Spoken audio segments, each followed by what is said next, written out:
Aloha! This is lesson 93 from A Course in Miracles with Hope Johnson.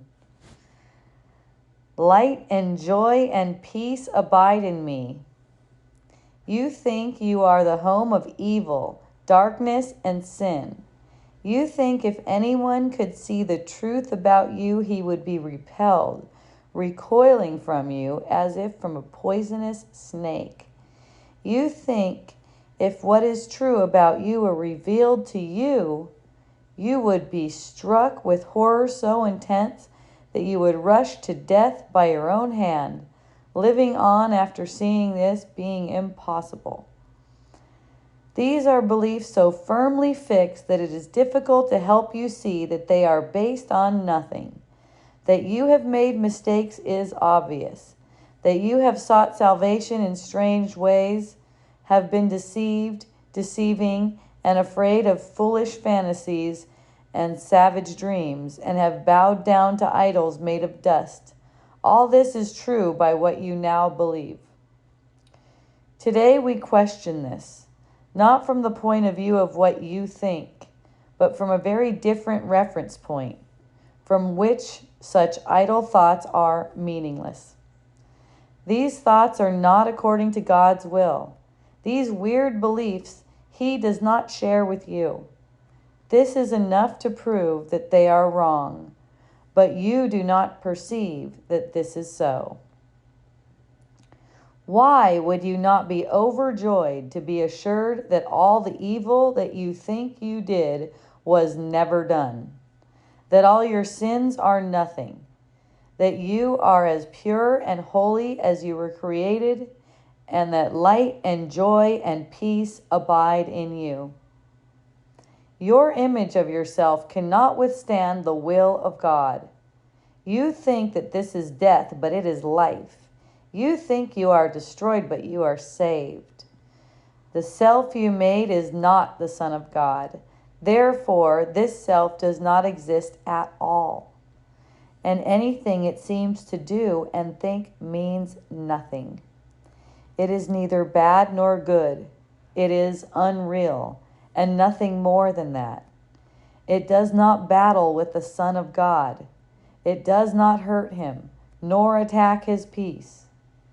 It has not changed creation, nor reduced eternal sinlessness to sin, and love to hate. What power can this self you made possess when it would contradict the will of God? Your sinlessness is guaranteed by God. Over and over this must be repeated until it is accepted. It is true. Your sinlessness is guaranteed by God. Nothing can touch it or change what God created as eternal. The self you made, evil and full of sin, is meaningless. Your sinlessness is guaranteed by God, and light and joy and peace abide in you. Salvation requires the acceptance of but one thought. You are as God created you, not what you made of yourself. Whatever evil you may think you did, you are as God created you. Whatever mistakes you made, the truth about you is unchanged. Creation is eternal and unalterable. Your sinlessness is guaranteed by God. You are and will forever be exactly as you were created. Light and joy and peace abide in you because God put them there. In our longer exercise periods today, which would be most profitable if done for the first 5 minutes of every waking hour, begin by stating the truth about your creation. Light and joy and peace abide in me. My sinlessness is guaranteed by God. Then put away your foolish self-images and spend the rest of the practice period in trying to experience what God has given you in place of what you have decreed for yourself. You are what God created or what you made.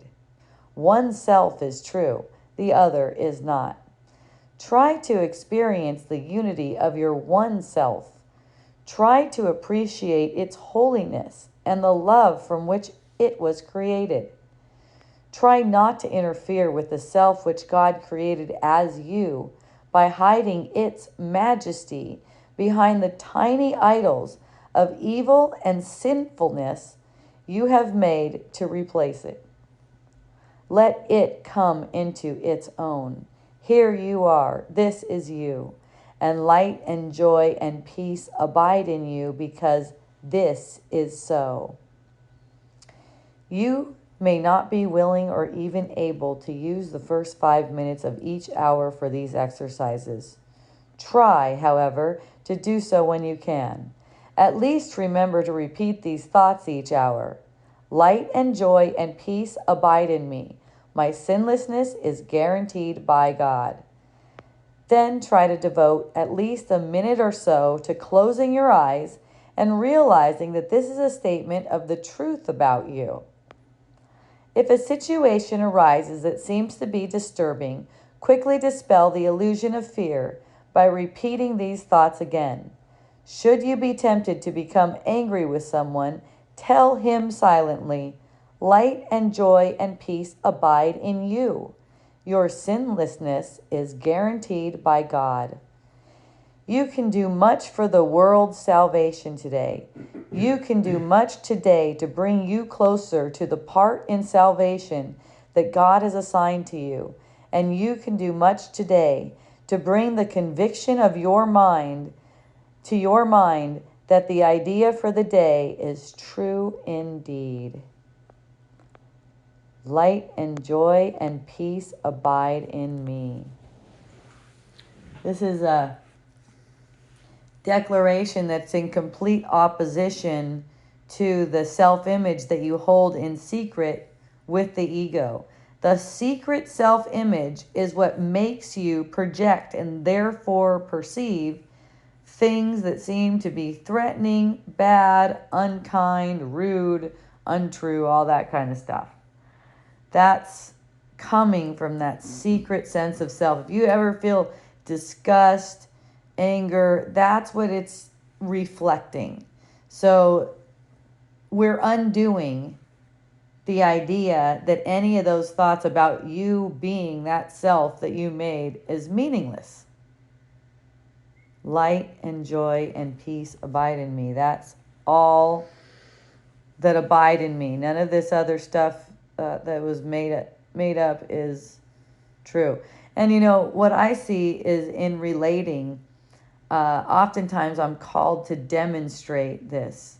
I'll get a reflection that I've done something wrong from another son of God, which is really my projection, right? I recognize it as my projection. So it seems like someone might be judgy at me, but really that's my own projection. So, I'll just notice that the light and joy and peace abide in me and not anything else. So it'll seem like that, but I'll know it's only love. It's only to bring me back to the awareness. And, I'll even express like that. Like someone might say, you're probably feeling guilty about so-and-so. And I'll go, maybe that feeling is there, but I know it's only love, just like it'll just be demonstrated naturally and easily through my relating. Because anytime a miracle is performed, it comes out as an expression of love too. Like it's just, it becomes kind of like ingrained in your being and how you express. I've been practicing a lot lately, just noticing all the feelings and emotions that come up. And you might notice some sadness, you might notice some fear, some lack, just whatever. And then when you notice them, you're putting light on them. Yes, that's right. And so then they go away. That's it. Because then you say, oh, I don't need that. Because that's not me. That's not you. Yeah, and so that is a good way to practice this kind of thing. Light and joy and peace abide in you. So anything that comes up to disturb you, be sure to use this so you can be reminded that none of this other stuff is true. Whatever you're having a perception of that's not light and joy and peace, you're not actually seeing anything. You're dreaming, and you want to wake up. So using this thought to help you wake up would be very fruitful today. Yes. The self you made does not exist. Have a beautiful practice.